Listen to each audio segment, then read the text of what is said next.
Hello guys, कैसे हैं आप लोग। माय नेम इज अभिनव और ये है आपका प्यारा सा चैनल ओएसआर एकेडमी। इस चैनल पे बेसिकली हम टेट एग्जाम्स की प्रिपरेशन कर रहे हैं और हमने सबसे पहले मैथ्स पेडागोगी से स्टार्ट किया और मैथ्स पेडागोगी का ये क्लास फोर्थ है, दैट इज लेक्चर नंबर 4 है। सो आइए स्टार्ट करते हैं हमारे इस लेक्चर को। Okay, let's start with the first question. First question क्या कह रहा है, जैसे कि मैंने आपको पहले बताया था, हम कुछ अप्रॉक्स 100 क्वेश्चंस करेंगे और उन्हीं 100 क्वेश्चन में से एग्जाम में एज इट इज क्वेश्चन मिलने के चांसेस होते हैं, क्योंकि सीटेड अपना पैटर्न चेंज नहीं करता है। Okay, now let's switch to the first question. क्या कह रहा है फर्स्ट क्वेश्चन हमारा, which of the following is not a mathematical process. इनमें से कौन सा ऐसा है जो मैथमेटिकल प्रोसेस नहीं है। मैथमेटिकल प्रोसेस नहीं है।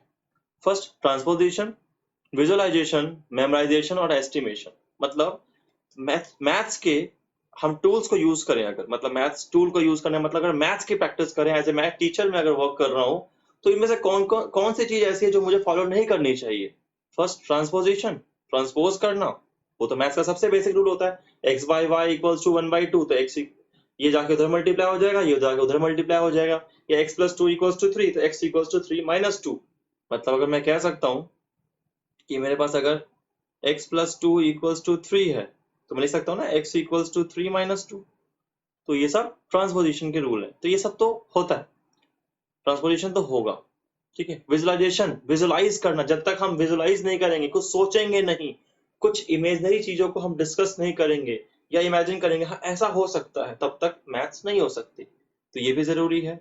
मेमोराइजेशन, कुछ याद करना। क्या याद करना मैथ्स में जरूरी है? नहीं, तो ये नहीं होना चाहिए। और एस्टिमेशन, एस्टिमेट लगाना, तो ये भी ठीक है।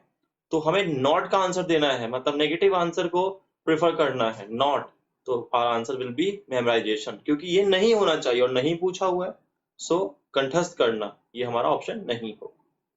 ठीक है, right answer is c part. Okay, now let's switch to the next question. Which of the following statement is true regarding numerals and number? Numerals और numbers के regarding कौन सा statement ऐसा है जो सही है? ठीक है, तो a numeral is a symbolic symbol used to represent number। एक न्यूमरल क्या है? एक सिंबल है जो कि नंबर को रिप्रेजेंट करता है। तो पहले आपको बता दो न्यूमरल्स होते क्या। न्यूमरल जैसे सपोज एक नंबर है 1 2 3 4 कुछ भी। अब टू लिखने के बहुत तरीके हैं। टू हम इंग्लिश में भी लिख सकते हैं, टू हम अल्फाबेट में लिख सकते हैं, टू हम चाहे तो हिंदी में भी टू लिख सकते हैं, और टू चाहे तो हम रोमन में भी लिख सकते हैं। तो Roman, Hindi language, English, these are called numerals. Symbols जो होते हैं न्यूमरल्स हो गए। और जो हमारा नंबर हो गया दैट इज 2 3 4 5। तो टू लिख, सपोज मुझे टू लिखना है या वन लिखना है, चलो 11।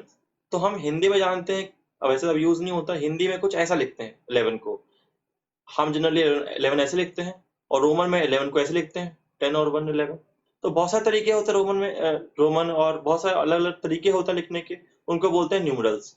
और नंबर्स जो हम लिख रहे हैं, और न्यूमरल्स जो फॉर्म्स हो गए उनके अलग अलग। तो कह रहा है कि कौन कौन से ऐसे स्टेटमेंट है जो सही है न्यूमरल्स के और नंबर के। Numeral is a symbol used to represent number, तो ये तो सही बात है ना।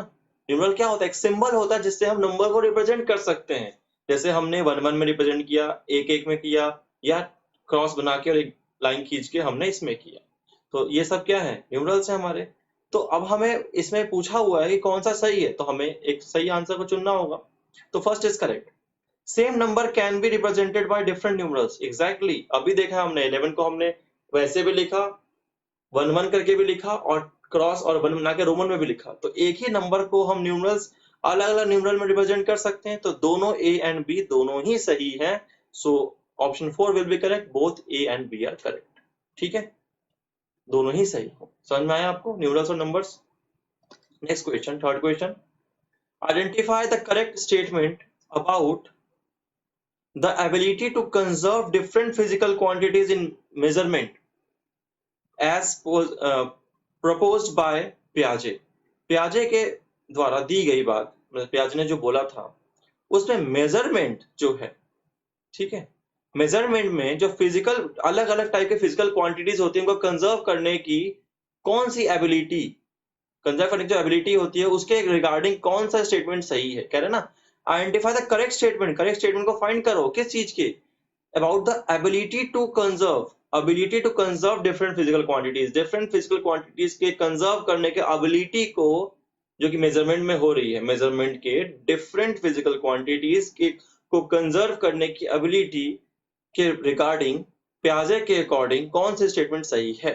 तो conservation of weight is grasp before conservation of volume. Weight के बारे में को कंजर्व करने की नॉलेज को ग्रास्प पहले करना है हमें कंजर्वेशन ऑफ वॉल्यूम के। ठीक है, देखते हैं इसके बारे में। Conservation of volume is grasp before conservation of mass. अच्छा, conservation of weight is grasp before conservation of number, पहले वेट फिर number. And conservation of length is grasp before conservation of number. अब क्या होता है, आपको लगेगा चार ऑप्शन सही है क्योंकि आपको प्याजे के कंसेप्ट के बारे में पता ही नहीं होगा। तो इस तरीके से इसमें आपको लर्न करना पड़ेगा, ये पहले से पता होना चाहिए इस चीज को, इस चीज के बारे में। मैं कंसेप्ट भी लेके आऊंगा मे बी नेक्स्ट वीडियो। मैं एक अलग से ही जब सीडीपी करवाऊंगा आप लोगों को, चाइल्ड डेवलपमेंट एंड पेडागोगी, तो उसमें मैं अलग से ही सारे सब जो जो लोगों ने जो बातें कही हुई हैं उनके अकॉर्डिंग मैं उनको आपको प्रिपेयर करवाऊंगा ताकि आप उसको इजिली याद कर सके या मेमोराइज कर सके। ठीक है, तो यहाँ पे बस आप जान लो कि प्याजे के according the first one is correct कि conservation of weight is grasp before conservation of volume. Weight को जानना, कंजर्व करना पहले जरूरी है, उसके बाद हम वॉल्यूम की तरफ पढ़ेंगे। और लॉजिक भी ये कहता है कि हम वेट के बारे में एक किसी को बताना है एज ए टीचर, तो पहले हम वेट के बारे में बताएंगे, उसकी चीजों के बारे में, तब जाके पहले वॉल्यूम की बात आती है। ठीक है, okay, now let's switch to the next question. Van Heels level refers to stages in the development of। Van Heels के कुछ लेवल्स होते हैं, इसके बारे में मैं आपको बताऊंगा अपने आने वाले वीडियोस में कि Van Heels के कुछ लेवल्स होते हैं। बेसिकली 5 लेवल्स होते हैं, 0 से लेके 4 तक। उसके बारे में मैं डिटेल में डिस्कस करूंगा। अभी इस क्वेश्चन को देख लेते हैं। तो वो किस चीज के डेवलपमेंट की बात करते हैं Van Heels के जो स्टेजेस होते हैं? तो पहला है number concept, second one is place value, geometrical thinking या फ्रैक्शन। तो आंसर इज ज्योमेट्रिकल थिंकिंग। वो उनके जो भी हमारे स्टेजेस है उनके, वो ज्योमेट्रिकल थिंकिंग के बारे में बताते हैं। ठीक है, सो ये तो आपको याद होना चाहिए, बाकी हम डिस्कस कर लेंगे। Okay, now let's switch to the next question. As per the recommendations of NCF 2005, NCF 2005 के रिकमेंडेशंस के according primary school mathematics curriculum should, primary school के मैथमेटिक्स के करिकुलम में होना चाहिए, क्या होना चाहिए या वो करना चाहिए क्या? Relate to children's everyday experience, children के एवरीडे, हर दिन के, प्रतिदिन के जो एक्सपीरियंस हैं, घर के आस पड़ोस के जो उसके लाइक एक्सपीरियंस है, उनको मैथमेटिक्स से रिलेट करना चाहिए।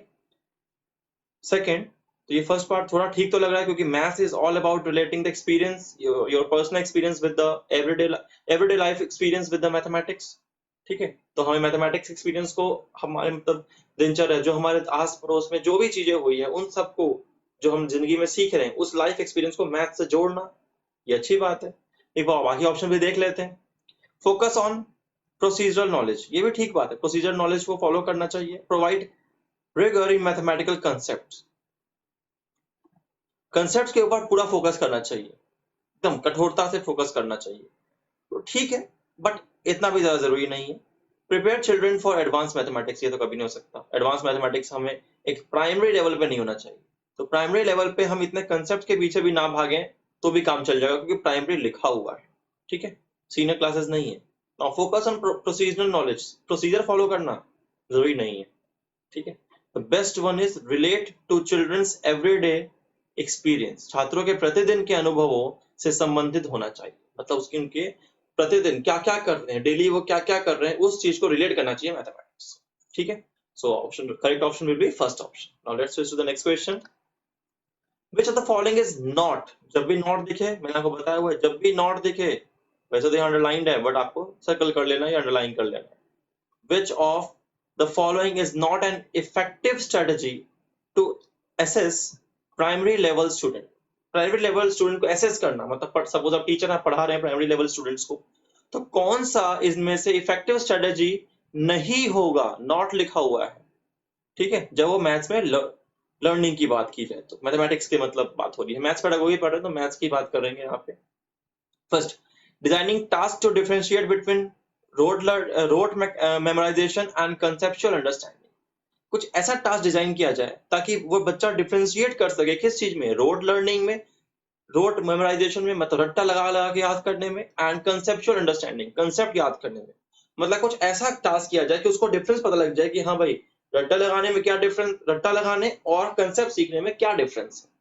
सेकेंड, वैसे बात तो सही लग रही है, ये तो सही है, हमें तो नॉट ढूंढना है। Analysing children's errors to understand their reasoning, बच्चों की गलती को ढूंढना है ताकि उनके रीजनिंग को हम बता सके, मतलब उनको रीजन के साथ उनकी गलतियों को ढूंढ के उनको क्लियरिफाई कर सके। ये भी ठीक लग रहा है। Designing task which elicit more than one level of response, ऐसे काम करने चाहिए जो कि जिससे कि बहुत सारे हमें रिस्पॉन्सेज मिल सके। मतलब सपोज एक काम करना है तो उसके बहुत सारे तरीके हो सकते हैं। इस क्वेश्चन को करने के लिए ये तरीका भी है, ये तरीका भी, ये तरीका भी, ये तरीका भी है, तो कुछ ऐसा भी कर सकते हैं, तो ये भी ठीक लग रहा है।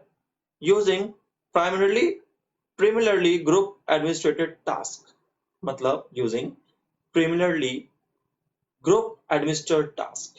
एडमिनिस्ट्रेट टास्क का मतलब, ग्रुप एडमिनिस्ट्रेट टास्क का मतलब ये होता है कि हमें ग्रुप में टास्क दे दिया, जैसे 10 बच्चों को बैठा दिया, ये टास्क आप लोग करो, बट इससे क्या होगा, हम उस ग्रुप को तो जज कर सकते हैं बट एक एक बच्चे को इंडिविजुअली उनके कमियों को, उनके लेवल्स को जज नहीं कर पाएंगे। तो the best option should be fourth. क्यों? क्योंकि फोर्थ गलत है, फोर्थ नहीं होना चाहिए, और नॉट ही पूछा हुआ है। कौन सा इनमें से नहीं होना चाहिए? तो ये फोर्थ नहीं होना चाहिए। ठीक है, now let's switch to the next question. The assessment of what children learning in mathematics in primary classes should not focus on। मतलब प्राइमरी क्लासेस में चिल्ड्रन के मैथमेटिक्स से अगर हम कुछ लर्न करने की बात करें, मतलब कहते हैं ना कि बच्चे जैसे मैथ में कुछ सीख रहे हैं, तो उसमें से हमें अगर असेसमेंट करना है उस चीज को, ठीक है, आकलन करना है उस चीज का, तो किस चीज पे फोकस नहीं करना है हमें? Understanding of the mathematical concept, mathematical concept को सीख सकें, इस चीज को फोकस नहीं करना, ये तो करना पड़ेगा ना। तो ये ऑप्शन हमें नहीं होगा, क्योंकि नॉट लिखा हुआ है, हमें नॉट ढूंढना है, या आपको ध्यान देना पड़ेगा कि हमें फोकस नॉट पे करना है। फर्स्ट तो नहीं होगा। डेवलपमेंट ऑफ मैथमेटिकल लैंग्वेज, मतलब मैथमेटिकल लैंग्वेज को डेवलप कर सके, तो ये भी होना चाहिए। ठीक है, मैथमेटिकल लैंग्वेज को डेवलप करें, मैथमेटिक्स में हर चीज को सीखे, तो ये भी होना चाहिए, बट हमें नॉट ढूंढना, तो ये ऑप्शन हमारा नहीं होगा। प्रिसाइजनेस इन आंसरिंग मैथमेटिकल प्रॉब्लम, प्रिसाइजनेस, बिल्कुल परफेक्शन से आंसर करे, तो वैसे तो ये लग रहा है सही, बट देखते हैं इसको, इस क्वेश्चन को, ऑप्शन को बाद में। For development of reasoning skills, reasoning skills को डेवलप करे, तो ये भी सही बात है, तो यहाँ पे नहीं चुनना है। तो correct option will B third, मतलब थर्ड नहीं होना चाहिए और हमें नहीं चुनना है कि the assessment of what children learn in mathematics in primary class should not focus on. मतलब एक प्राइमरी क्लास का स्टूडेंट है, उसको किस चीज पे ज्यादा फोकस नहीं करना चाहिए?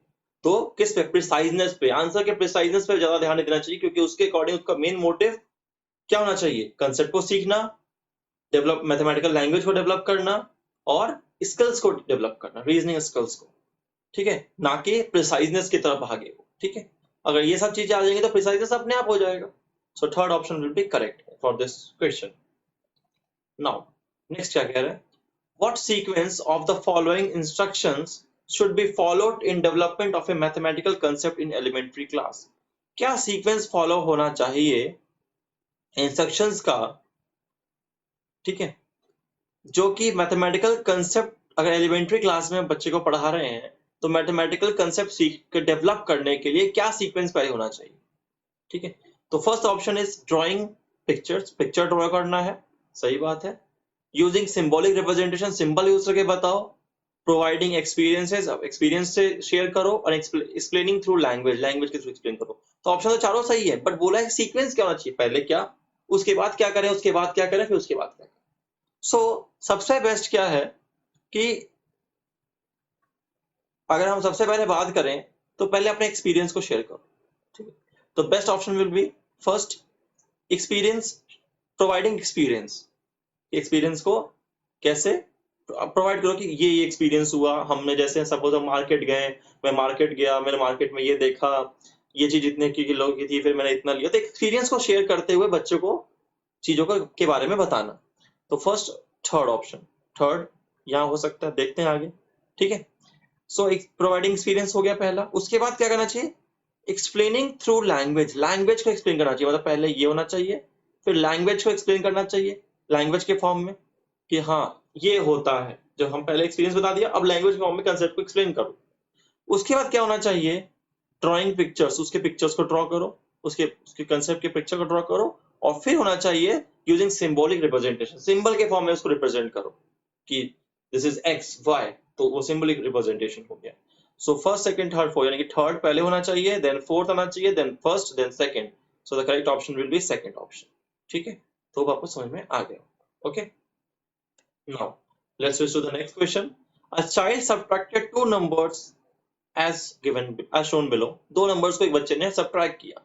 क्या किया, 87 और 27 को सब्ट्रैक्ट किया तो उसने क्या देखा कि उसने क्या किया, 7 में से 3 को माइनस करके 4 लिख दिया और 8 में से 2 को माइनस करके 6 लिख दिया, इसलिए उसका आंसर 64 आ गया। बट ऐसा तो नहीं होता ना, हमेशा इसको कैरी लेते हैं, 13 करते हैं एंड 7 माइनस करते हैं। तो इसका मतलब बच्चे को माइनस करना तो आता है बट उसको ये नहीं पता कि कौन से प्लेस वैल्यू की क्या क्या मतलब होता है। तो which of the one of the following statement gives idea about the child's learning of subtraction, कि बच्चे को सब्ट्रैक्शन के बारे में क्या कैसी नॉलेज है उसके बारे में कौन सा ऑप्शन सही है। देखते हैं कि क्या ऑप्शन। फर्स्ट ऑप्शन क्या रहा है, the child has misconception about the place value in the process of subtraction.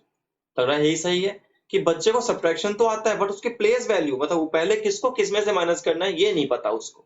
उसने बस जो भी बड़ा देखा उसमें छोटे को माइनस कर दिया, बट उसको ये पता होना चाहिए कि कौन सी चीज पहले लिखी हुई है, कौन सी चीज बाद में लिखी हुई है, किस में से किसको माइनस करना है, प्लेस वैल्यू उसको पता होना चाहिए। सो मेरे अकॉर्डिंग द फर्स्ट ऑप्शन होना चाहिए, बट एक बार ऑप्शन भी देख लेते हैं। The child does not know how to subtract, तो ये गलत है भाई, उसको पता है ना सब्ट्रैक्ट कैसे करना, तभी तो 64 आया है, वरना तो ऐड कर देता वो।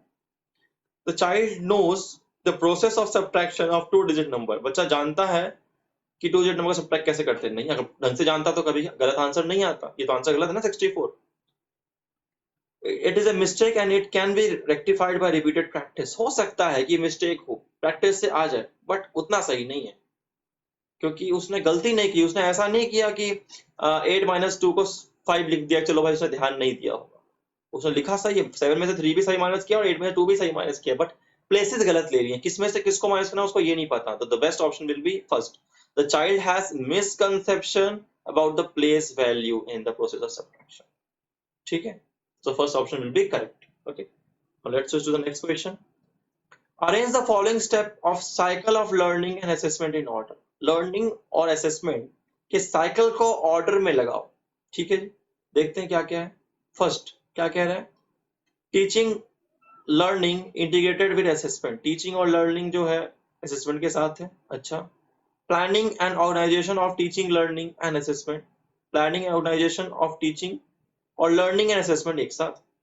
ऑर्डर को हमें सही करना है, पहले क्या क्या होना चाहिए, डेवलपिंग प्रोग्रेस रिपोर्ट को डेवलप करो, reporting and communicating feedback of children's learning and progress, कि पहले रिपोर्ट करो, चिल्ड्रन के फीडबैक दो। मैं सारे ऑप्शन समझाता हूं, पहले है क्या क्या। टीचिंग लर्निंग, पढ़ाओ, लर्न करवाओ, ये सब असेसमेंट के साथ होना चाहिए। अच्छा, असेसमेंट के साथ पहले ये काम करना है, फिर देखते हैं प्लानिंग एंड ऑर्गेनाइजेशन। तो सबसे पहले कोई भी कुछ भी पढ़ाना है आपको, सपोज आप टीचर हो, आप जा रहे हो तो आपको लेक्चर प्लान करना पड़ता है, मतलब पहले आपको प्री प्लान होना पड़ेगा मुझे क्या पढ़ाना है, और सबसे पहले प्लानिंग जरूरी है। तो मेरे अकॉर्डिंग सबसे फर्स्ट क्या होना चाहिए, first planning is necessary, planning and organisation of teaching learning and assessment. पहले प्लानिंग करो, उसके बाद क्या करो, टीचिंग, उसके बाद करवाओ जाके teaching learning integrated with assessment, पढ़ाओ लर्न करवाओ असेसमेंट के साथ, ये होना चाहिए। उसके बाद क्या होना चाहिए, थर्ड डेवलपमेंट प्रोग्रेस रिपोर्ट, उसके बाद देखो कि उनके प्रोग्रेस रिपोर्ट को बनाओ, और फोर्थ पार्ट होना चाहिए लास्ट, जब सब काम कर लिया तो उनके जो रिपोर्ट करो, उनका रिपोर्ट कैसा है और उनके फीडबैक को, बच्चे से फीडबैक को डिस्कस करो, है ना, communicating feedback of children's learning and progress. तो मेरे हिसाब से पहले सेकेंड होना चाहिए, फिर फर्स्ट, फिर थर्ड, फिर फोर्थ, यानी कि option first will be correct. पहले सेकेंड प्लान करना, planning and organisation of teaching learning and assessment, पहले प्लान किया, that is option number second पहले आएगा। उसके बाद टीचिंग लर्निंग करवाया, फर्स्ट ऑप्शन। उसके बाद डेवलपिंग प्रोग्रेस रिपोर्ट करवाया, दैट इज थर्ड ऑप्शन। और उसके बाद रिपोर्टिंग और कम्युनिकेटिंग फीडबैक दिया, fourth option. So option one will be correct. समझ में आया आपको? ओके, यहां तक हमारे 10 क्वेश्चन हो गए। नाउ अब बात आती है कि अब फिर से हम 10 क्वेश्चन लाएंगे आपके, ऐसे करते करते हम अप्रॉक्स 100 क्वेश्चन करेंगे, जिससे कि पूरा मैथ्स पेडागोगी कवर हो जाए। सो अगर आप चाहते हैं हमारे लाइव क्लासेस के बारे में जानना और हमारे वीडियोस के बारे में, या कुछ फीडबैक्स के लिए आप चाहते हैं कि आप कम्युनिकेट कर सके मुझसे, या फिर आप कुछ क्वेश्चंस क्वेरीज पूछ सके अपने, तो उसके लिए आप हमें टेलीग्राम चैनल पर ज्वाइन कर सकते हैं, दैट इज @mathsphysicsomg आपको टाइप करना होगा टेलीग्राम चैनल पे। और आप चाहें तो मुझे इंस्टाग्राम पे भी फॉलो कर सकते हैं, the channel name is mathsphysicsomg, because my another channel is mathsphysicsomg, सो उसके नाम पे है ये। एंड ठीक है, तो हमारा नेक्स्ट वीडियो होप जल्दी ही मिलेगा आपको, तब तक के लिए आप इतना पढ़ लीजिए, और कोई भी प्रॉब्लम हो you can ask me in the comment section, and please don't forget to subscribe this channel, okay, and hit one like if you think the content is good for you. Okay, so see you, take care, bye.